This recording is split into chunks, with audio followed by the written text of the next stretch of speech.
사순절 셋째 주일입니다. 이 시간 마음과 뜻과 정성을 모아 이 예배를 하나님께 드립니다. 함께 기도하겠습니다. 오늘도 부르심에 응답하여 이렇게 주님 앞에 무릎을 꿇습니다. 한 주를 돌아보며 참여하는 시간 되게 하시고 옛것은 지나갔으니 새것이 되리라 하신 말씀 순종하여 오늘도 하늘 뜻을 깨닫고 삶으로 살아가는 주의 사랑하는 자녀들 되게 하옵소서. 여전히 이 땅에 가득한 불안과 어두움을 하루속히 거두어 주시고 참 좋으신 모습대로 창조하신 그 질서를 회복하는 계기가 되게 하옵소서. 이 예배를 받아주시고 예배드리는 각 가정마다 하늘의 은혜와 보호하심도 넘치게 하옵소서. 이 땅의 평화를 위해 고난의 길 걸으신 예수 그리스도의 이름으로 기원합니다. 아멘.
전능하사 천지를 만드신 하나님 아버지를 내가 믿사오며 그 외아들 우리 주 예수 그리스도를 믿사오니 이는 성령으로 잉태하사 동정녀 마리아에게 나시고 본디오 빌라도에게 고난을 받으사 십자가에 못 박혀 죽으시고 장사한 지 사흘 만에 죽은 자 가운데서 다시 살아나시며 하늘에 오르사 전능하신 하나님 우편에 앉아 계시다가 저리로서 산 자와 죽은 자를 심판하러 오시리라. 성령을 믿사오며 거룩한 공회와 성도가 서로 교통하는 것과 죄를 사하여 주시는 것과 몸이 다시 사는 것과 영원히 사는 것을 믿사옵나이다. 아멘.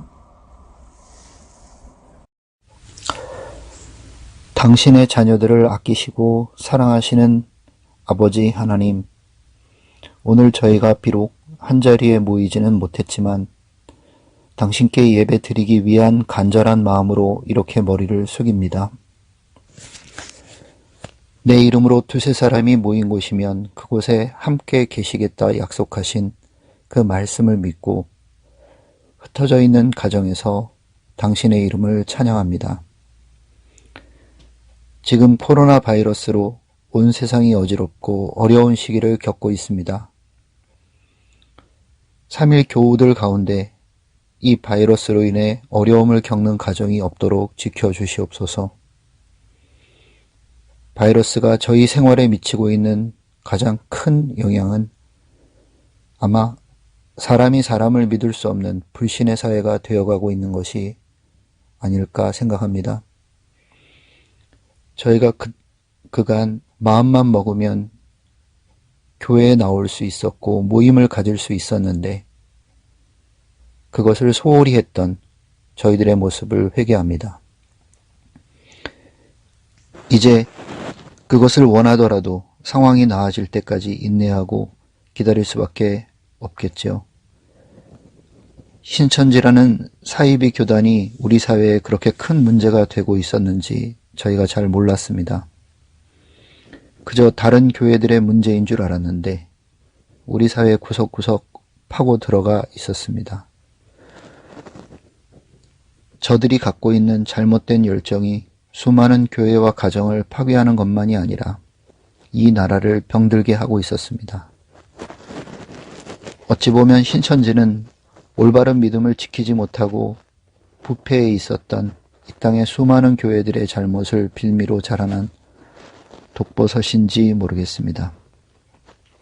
이 기회에 기성교회들이 하나님의 뜻 안에 바로 섰는지 돌이켜보게 하옵소서. 바른 믿음으로 세워지는 이 땅의 교회가 되게 하옵소서.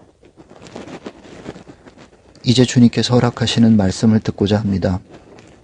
비록 몸은 떨어져 있지만 한 마음으로 주님을 찬양하고 주님 주시는 말씀에 힘을 입어 또 한 주간을 힘차게 살아가기를 기원합니다. 어서 빨리 이 어둠이 걷히고 건강한 시절이 돌아와 함께 모여 마음껏 찬양하고 예배드릴 수 있는 날이 오기를 간절히 기원합니다. 모두가 영과 육이 건강하도록 저희를 지켜주시옵소서. 예수님의 이름으로 기도합니다. 오늘 우리에게 주시는 말씀은 신약성경 요한복음 18장 28절에서 40절입니다. 그들이 예수를 가야바에게서 관정으로 끌고 가니 새벽이라. 그들은 더럽힘을 받지 아니하고 유월절 잔치를 먹고자 하여 관정에 들어가지 아니하더라. 그러므로 빌라도가 밖으로 나가서 그들에게 말하되 너희가 무슨 일로 이 사람을 고발하느냐. 대답하여 이르되 이 사람이 행악자가 아니었더라면 우리가 당신에게 넘기지 아니하였겠나이다. 빌라도가 이르되 너희가 그를 데려다가 너희 법대로 재판하라. 유대인들이 이르되 우리에게는 사람을 죽이는 권한이 없나이다 하니 이는 예수께서 자기가 어떠한 죽음으로 죽을 것을 가리켜 하신 말씀을 응하게 하려 함이로라. 이에 빌라도가 다시 관정에 들어가 예수를 불러 이르되 내가 유대인의 왕이냐. 예수께서 대답하시되 이는 내가 스스로 하는 말이냐 다른 사람들이 나에 대하여 내게 한 말이냐. 빌라도가 대답하되 내가 유대인이냐. 내 나라 사람과 대제사장들이 너를 내게 넘겼으니 내가 무엇을 하였느냐. 예수께서 대답하시되 내 나라는 이 세상에 속한 것이 아니니라. 만일 내 나라가 이 세상에 속한 것이었더라면 내 종들이 싸워 나로 유대인들에게 넘겨지지 않게 하였으리라. 이제 내 나라는 여기에 속한 것이 아니니라. 빌라도가 이르되 그러면 내가 왕이 아니냐. 예수께서 대답하시되 내 말과 같이 내가 왕이니라. 내가 이를 위하여 태어났으며 이를 위하여 세상에 왔나니 곧 진리에 대하여 증언하려 함이로라. 무릇 진리에 속한 자는 내 음성을 듣느니라 하신대 빌라도가 이르되 진리가 무엇이냐 하더라. 이 말을 하고 다시 유대인들에게 나가서 이르되 나는 그에게서 아무 죄도 찾지 못하였노라. 6월절이면 내가 너희에게 한 사람을 놓아주는 전례가 있으니 그러면 너희는 내가 유대인의 왕을 너희에게 놓아주기를 원하느냐 하니 그들이 또 소리질러 이르되 이 사람이 아니라 바라바라 하니 바라바는 강도였더라. 사순절 셋째 주일을 보내고 있습니다. 이 바이러스 사태가 계속되다 보니까 한간에는 이 전염병이 하나님의 심판이다라는 설교가 참 많이 나오는 것 같습니다. 히브리어로 말씀이 다바르, 그리고 전염병이나 죽음을 뜻하는 말이 데베르인데 이 두 말의 어원이 같기 때문에 이것이 곧 하나님의 심판이며 경고라는 거지요. 이번 일들을 마음속에 경고라고 여기는 것까지는 좋지만 그러나 이 일들을 지나치게 불안해하면서 이것이 하나님의 심판이다 라고만 이해를 하면 그러면 이 심판이 누구의 잘못이냐 이런 책임론이라든가 혹은 저 사람이 이 질병에 걸린 이유는 평소 그 사람의 행실 때문이다 라는 정죄론까지 퍼지게 됩니다. 이 일들도 기도하며 지혜를 모으면 지나갈 일들입니다. 우리 삼위교회에 속한 모든 분들도 이번 기회에 교회가 무엇인지, 예배가 뭔지, 그리고 왜 내가 신앙을 가져야 하고 하나님 말씀대로 바르게 살아야 하는지를 깊이 고민하시는 기회로 삼으셔서 이 어려운 끝에서 더 큰 믿음의 반석이 가정마다 그리고 심령마다 굳게 서게 되시기를 축복합니다. 지난주에는 2명의 인물을 소개해드렸습니다. 가장 높은 자리에서 하나님의 이름과 성전을 이용해서 불을 쌓던 안나스, 그리고 무력감과 부끄러움 때문에 바깥에서 눈물만 흘리고 있던 베드로였지요. 자, 이 둘에게는 모두 하나님을 경외하는 마음이 없었다는 공통점이 있다고 말씀드렸습니다.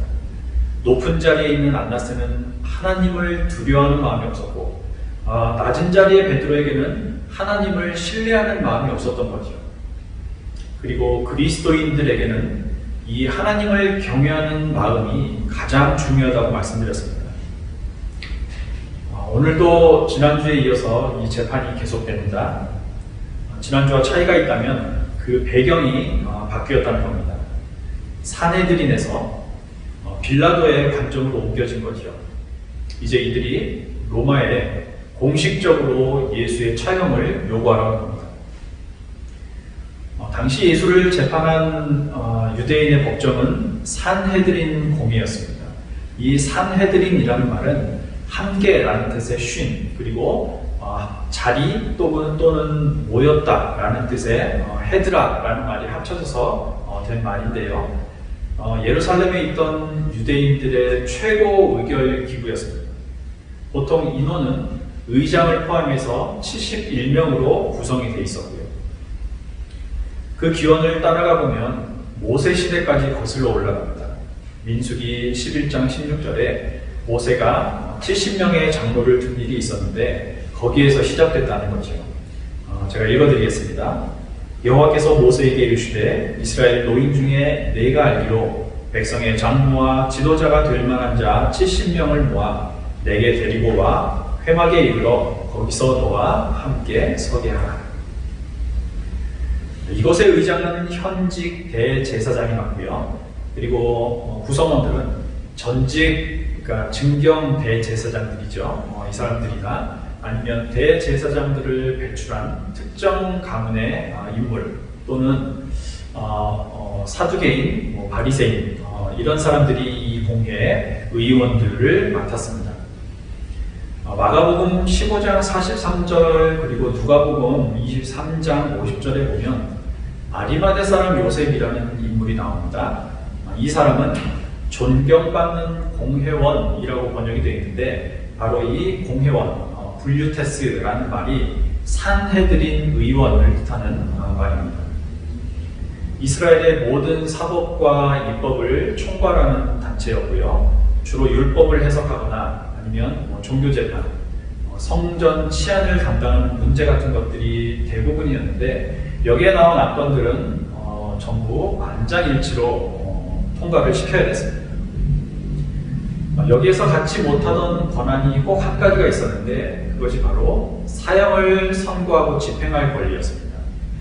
예외적으로 바로 사형에 처할 수 있는 권한이 한 가지 더 있긴 했는데 그것은 이방인이 성전들 안으로 들어오는 겁니다. 이것은 성전 신성모독이라고 해서 바로 처벌이 가능했고요. 심지어 로마인이라고 하더라도 시민권자라고 하더라도 사형을 시킬 수 있었습니다.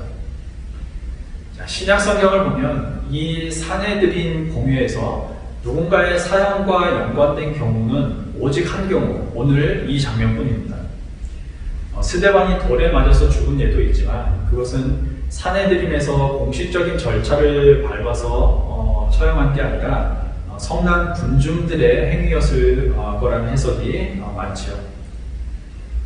이곳에서 회의나 재판을 진행하는 절차가 있는데 우선 안식이나 명절 그리고 야간에는 소집되지 않았습니다. 그리고 아침 저녁 희생물을 드리는 시간 그러니까 일출에서 일몰까지만 모이게 한 거죠. 재판을 할 때는 늘 2명의 증인을 세웁니다. 그래서 한 명은 무죄라는 이유를 설명하고 다른 한 사람은 이 사람이 처벌을 받아야 할 이유를 설명하는 거죠. 설령 누군가 사형을 당할 만한 큰 죄를 저질렀다고 해도 사형 선고만큼은 재판은 당일이 아니라 최소한 하루 이상 지나서 그 사람에게 내려야 했습니다. 재심 과정을 둔 거죠.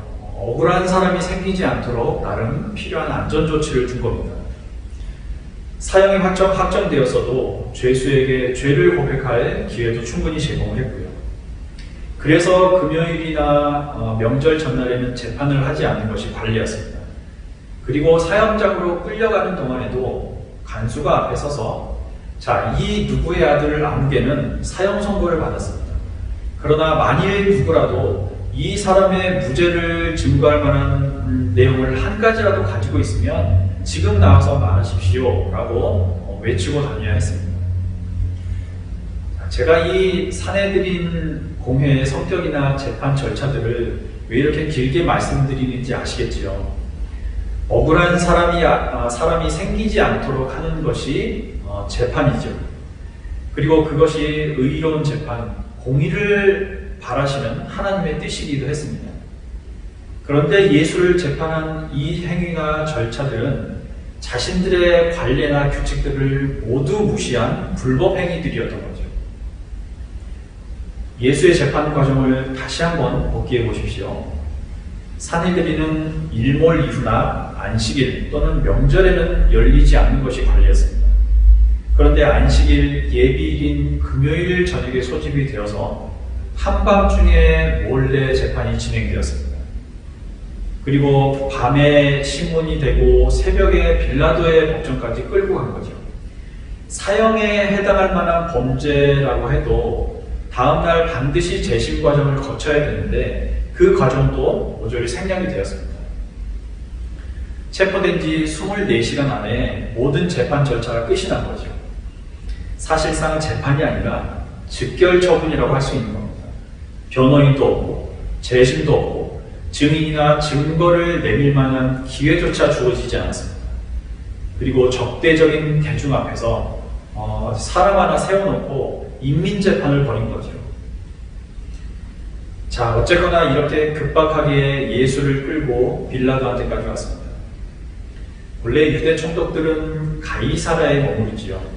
근데 6월절은 유대인의 가장 큰 명절이고 모든 이스라엘 사람들이 예루살렘으로 몰려드는 시기입니다. 공교롭게 이 6월절이라는 것은 애굽의 지배에서 벗어난 해방을 기념하는 날이지요. 총독으로서는 긴장할 수밖에 없습니다. 모이는 사람들 중에는 무장 독립을 요구하면서 활동하던 열심당원들도 당연히 숨어들어 있기 때문에 밀란이나 소요가 일어나기 쉬운 거죠. 그래서 빌라도가 이 시기에 예루살렘에 와 있었던 겁니다. 이들이 온 시간은 새벽이었죠. 베드로가 3번 부인을 하고 난 다음에 달 기운 직후니까 하루 중 가장 어두운 4시경이라고 알려져 있습니다. 당시 로마 관리들은 아침 일찍 업무를 시작해서 보통 10시나 11시 정도면 업무를 다 마쳤다고 합니다. 그래서 이 시간에 빌라도에게 찾아간 것은 그렇게 신뢰되는 행동은 아니었다고 해요. 그런데 이곳까지 예수를 끌고 온 이후에 이들의 행동을 한번 보십시오. 특이한 행동을 합니다. 28절입니다. 그들이 예수를 가야바에게서 관정으로 끌고 가니 새벽이라. 그들은 더럽힘을 받지 아니하고 유월절 잔치를 먹고자 하여 관정에 들어가지 아니하더라. 예수를 끌고 가긴 했는데 예수를 그 안에다가 넘겨만 주고 정작 자기들은 그 안으로 들어가지 않으려고 했다는 겁니다. 그 이유가 이방인의 집에 들어가면 부정을 타게 되고 부정하게 되어서 유월절 잔치에 참여하지 못하기 때문이라는 겁니다. 여기 구조가 참 재밌지요. 정결을 지키기 위해서, 자신들의 깨끗함을 지키기 위해서 이방인의 집에 한 걸음도 들어가지 않겠다는 사람들이 정작 아무 죄도 없고 힘도 없는 사람 하나를 죽이겠다고 그 부정하게 여겨지는 곳에 밀어넣고 있는 겁니다. 겉으로만 형식과 정결을 지키는 이 사람들을 향해서 이미 예수께서는 크게 분노를 쏟아내신 적이 있죠. 마태복음 23장 13절에 보면 화 있을진저 외식하는 서기관과 바리새인들이여 너희는 천국문을 사람들 앞에서 닫고 너희도 들어가지 않고 들어가려 하는 자도 들어가지 못하게 하는 거다. 아래로는 민중들이 무지해야 다루기 쉽지요. 위로는 로마 권력의 인정을 받아야 자기들 자리를 보존하기가 좋습니다. 이미 하나님의 시선과 뜻은 안중에도 없는 거죠. 그런 이들이 겉으로는 정결법을 지킨다면서 이렇게 위선을 걸고 있는 겁니다. 자, 이들이 이렇게 밖에서 버티고 있으니까 빌라도가 밖으로 나갑니다. 그래서 묻지요. 이 사람을 무슨 죄로 고발하고 있느냐? 특별한 잘못이 없어 보이니 데려다가 너희들 법대로 처리해라. 자, 요한은 그 다음 구절에서 유대인들이 이 새벽에 온 목적을 그대로 드러냅니다. 우리에게는 사람을 사형에 처할 권한이 없습니다. 그를 죽여달라는 거죠. 이 요구를 거절하지 못한 빌라도가 다시 집 안으로 들어옵니다. 그리고 예수께 이 첫 질문을 던지죠. 네가 유대인의 왕이냐? 총독이니 반영 여부가 중요한 겁니다. 이 말을 듣고 예수께서 말씀하시죠. 네가 말하는 내가 그 나라의 왕이다. 이 말을 듣고 예수께서 말씀하시죠. 이 말처럼 내가 그 나라의 왕이다. 그러나 내 나라는 이 세상에 속한 것이 아니다. 그랬다면 내 부하들이 싸워서라도 저들에게 잡히지 않게 했을 것이다.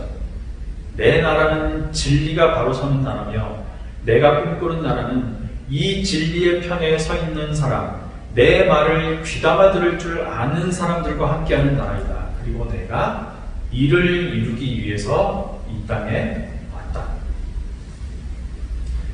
자, 이 말을 듣던 빌라도가 기가 막혀서 다시 묻습니다. 진리가 뭐냐? 이 질문의 앞뒤에 다른 말들이 없기 때문에 이것이 정말 진리가 뭔지 궁금해서 던진 말이냐 아니면 비아냥거리냐는 뜻이냐에 대해서는 정확한 해석이 어렵습니다. 그래도 대체적으로 이 세 가지 정도로 풀어볼 수는 있지요. 첫째, 나는 정말 진리가 뭔지 궁금해. 둘째, 너 같은 자가 진리가 뭔지나 알겠어. 셋째, 네가 말하는 그 진리라는 것에 대해서 나는 전혀 관심이 없어. 빌라도가 이 질문을 던진 뒤에 바로 유대인들에게 나간 걸로 봐서는 첫 번째 해석은 가능성이 별로 없어 보입니다. 둘째나 셋째 해석이 오히려 설득력이 있죠. 그런데 둘 다 비슷한 어감입니다. 우리말로 쉽게 표현하자면 진리 같은 소리 하고 있네, 이런 뜻인 거죠. 그래, 그 진리라는 것 때문에 떠돌이같이 보잘것없고 초라한 너 하나를 데리고 이 새벽부터 찾아와서 저들이 이런 난리를 치고 있는 거냐, 이런 비웃음인 거죠. 빌라도는 유대인들에게 나가서 제안을 한 가지 던집니다. 자, 너희들 관례에 따라서 6월절이면 내가 죄수 하나를 풀어주곤 했다. 이번에는 이 유대인의 왕이라는 자를 풀어주는 게 어떻겠느냐. 그 말을 듣자마자 유대인들이 소리 지르지요. 그 자는 안 됩니다. 바라바를 놓아주십시오. 요한복음에는 바라바가 강도라고 번역이 되어 있지만 마가와 누가는 그를 가리켜서 밀란을 꾸미고 그 밀란 중에 살인하고 체포된 사람이라고 언급하고 있습니다. 마가복음 15장 6절과 누가복음 23장 19절을 참고해 보시기 바랍니다. 단순한 강도가 아니라 로마로부터 힘으로 독립을 쟁취하자는 열심당 지도자 중에 하나였다는 거죠. 진리만 외쳐대는 이 나약한 예수보다 목숨 걸고 로마와 싸워준 이 바라바가 이 유대 사람들에게는 더 고마운 사람인 거죠. 자신들이 기대하는 메시아의 모습도 바로 이렇게 강력한 구원자의 모습을 갖고 있었으니까요. 지금까지 산헤드린의 불법성과 빌라도의 재판 과정을 비교적 상세하게 말씀드렸습니다. 저는 이번에 설교를 준비하다가 문득 이런 생각이 들었습니다. 예수의 죽음에 대한 책임이 정말 누구에게 있을까? 사순절에 나는 무엇을 묵상해야 됩니까? 내가 만약 이 자리에 서 있었다면 예수를 풀어주라고 소리칠 수 있었을까? 나는 정말 예수의 죽음에 책임이 없는 사람인가? 물론 2000년도 더 된 일이고 우리 땅에서 있었던 일도 아닌데 제가 무슨 직접적인 책임이 있겠습니까? 그러나 성경을 보실 때는 언제나 내 삶의 자리에서 다시 해석을 하셔야 된다는 말씀을 제가 자주 드렸습니다. 이철환 작가의 연탄길이라는 책을 읽어본 분들이 계실 겁니다. 여기에 유리조각이라는 제목으로 소개된 이야기가 하나 있습니다. 한번 들어보십시오. 태수라는 한 소매치기 청년이 있었습니다. 근데 자기 어머니가 입원해 있는 병원 현관 앞에서 서성이다가 차마 어머니를 만나지 못하고 그냥 자기 거처로 돌아가려고 지하철을 역으로 향했습니다. 그러다가 병원 앞에서 어떤 젊은 여자를 봤는데 마침 많은 돈을 핸드백 속에 집어넣는 것이 보였습니다. 그래서 그 돈을 소매치기에서 달아나 버리죠. 그 뒤로 그 돈을 술을 마시며 방탕한 생활을 다 써버립니다.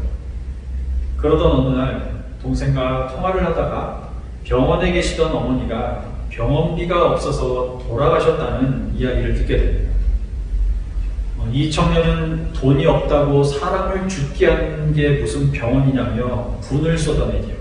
그리고 세상이 이 모양이니 자신이 세상에 정도치지 못하고 벌레처럼 사는 것이라며 분개합니다. 동생이 이야기를 계속하죠. 자기 여자친구가 정말 어렵게 엄마 수술비를 마련했고 그걸 갖다 주려고 병원으로 오다가 어떤 놈에게 소매치기를 당했다는 겁니다. 결국 그 놈의 소매치기가 엄마를 죽인 거나 다름이 없다는 거지. 자, 동생의 말을 듣는 순간 이 청년의 온몸이 굳어졌습니다. 그리고 자신이 생각한 게 틀리기를 바라면서 그 돈을 어디서 언제 소매치기 당했느냐고 물었습니다. 그런데 그 소매치기 당한 시간과 장소가 정확히 자신이 했던 것과 일치했습니다.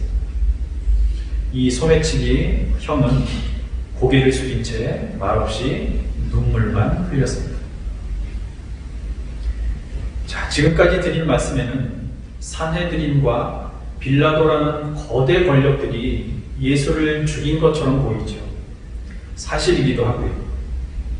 불법으로 예수를 재판한 유대 지도자들, 그리고 죄가 알면서도 그들의 요구를 들어준 줏대 없는 빌라도, 예수 대신 바라바를 풀어주라며 소리 지른 군중들 중에 예수 죽음의 책임을 져야 한다면 누가 더 많이 져야 하겠습니까? 제가 오늘 드리고 싶은 말씀은 사실 이겁니다. 저나 지금 예배에 참여하고 계신 여러분들이 어쩌면 이 세 부류 중 하나일지도 모른다는 거죠. 아무리 많은 성경 지식을 쌓고 배경을 배우고 자신만의 관점으로 성경을 연구해서 훌륭한 신학적 업적을 이룬다고 하더라도 2000년 전에 예수를 죽이라고 소리쳤던 사람들 중에 한 명이 바로 저나 여러분 중에 하나일 수 있다는 사실을 깨달아야 한다는 겁니다.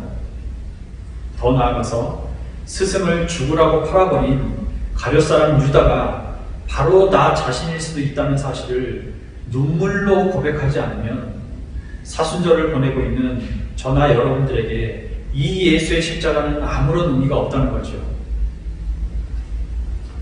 자, 어쩌면 교회와 그리스도인들은요, 너무나 많은 책임을 남들에게만 지우면서 지내온 건 아닌가 이런 반성이 듭니다. 유대인들이 빌라도가 팍스 로마노를 외치던 로마의 절대 권력이 그를 죽인 것이라고 하면서 난 아니야 라고 말하죠. 이 코로나 바이러스가 누구 때문이야 라고 말하면서 여전히 온갖 소비와 쓰레기를 만들어내고 있는 이 생활 습관에는 변화가 없는 우리의 생활을 버려야 한다는 거죠.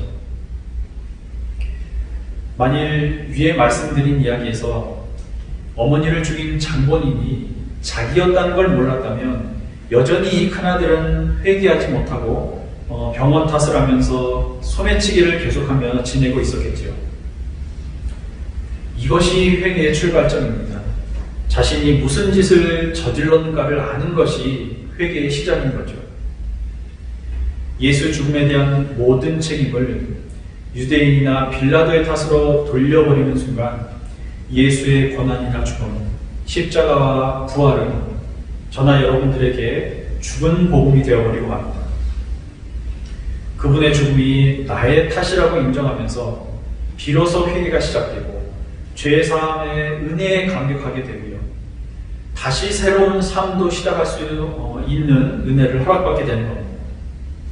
어떤 신학적인 견해가 있든 예수를 못 박아 죽이라고 소리쳤던 사람들 중에 한 명, 그리스도의 손바닥에 망치로 차가운 못을 박아 넣었던 사람이 바로 내 자신이었음을 눈물로 고백해야 진짜 그리스도인이 되는 거죠.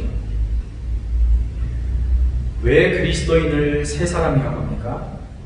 내 행위나 내 삶이 진정으로 예수를 아프게 하고 진리이신 그를 죽게 했다고 믿는 사람들이야말로 다시는 다른 사람들에게 아픔을 주지 않으려고 할 것이기 때문에 그렇습니다.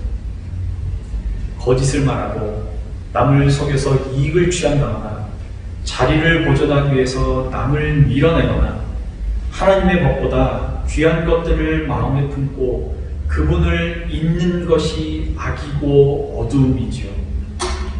진리이신 그리스도를 앞에 두고도 알아볼 수 있어야 그리스도인이고 그때 미처 알아보지 못한 실수를 다시 반복하지 않는 것이 새 사람인 겁니다.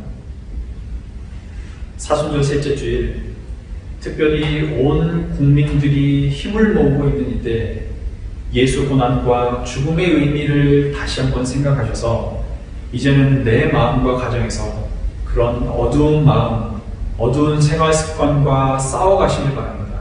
그리고 그분이 달려 계신 십자가에서 못을 하나씩 빼드리는 삶을 사시길 축복합니다. 그래서 날마다 죄로부터는 멀어지고 그분께는 한 발자국 더 나아가는 귀한 삼위교회 성도분들과 사랑하는 청년, 청소년들 되시기를 축원합니다. 우리 이제 선지자 이사야의 말씀 한 구절 함께 읽고 마치겠습니다. 구약성경 이사야서 53장 3절에서 5절입니다. 사람들에게 멸시를 당하고 퇴박을 맞았다.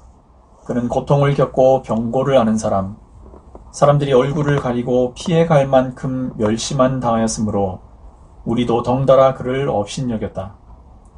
그런데 실상 그는 우리가 앓을 병을 알아주었으며 우리가 받을 고통을 겪어주었구나. 우리는 그가 천벌을 받은 줄로만 알았고 하나님께 매를 맞아 학대받는 줄로만 여겼다. 그를 찌른 것은 우리의 반역죄요 그를 으스러뜨린 것은 우리의 악행이었다. 그 몸에 채찍을 맞음으로 우리를 성하게 해주었고 그 몸에 상처를 입음으로 우리의 병을 고쳐 주었구나. 아멘. 함께 공동기도 드리겠습니다. 사랑하는 주님, 사순절입니다. 예수를 따라 예루살렘으로 골고다로 부활의 길로 가는 시간입니다.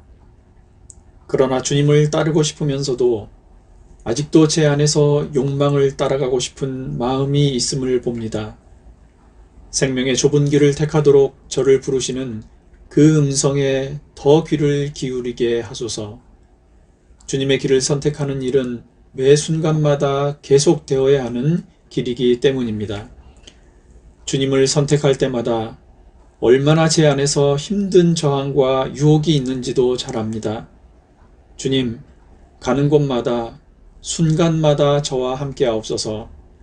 사순절기를 신실하게 살 수 있는 힘을 주셔서 결국 부활의 날에 주님께서 저희를 위해 예비하신 기쁨을 맛보게 하옵소서. 예수님 이름으로 기도합니다. 아멘.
이제는 우리 주 예수 그리스도의 은혜와 하나님 아버지의 크신 사랑하심과 성령님의 보호하시고 위로하심이 주의 십자가에서 못을 하나씩 빼며 살기로 다짐하는 삼일교회 모든 성도들과 청년들, 우리 후세대 아이들 모두에게, 특별히 이 땅에서 질병을 이겨나가기 위해 여전히 수고하며 애쓰는 모든 주의 백성들에게 이제로부터 영원토록 함께 하시기를 간절히 축원하옵나이다.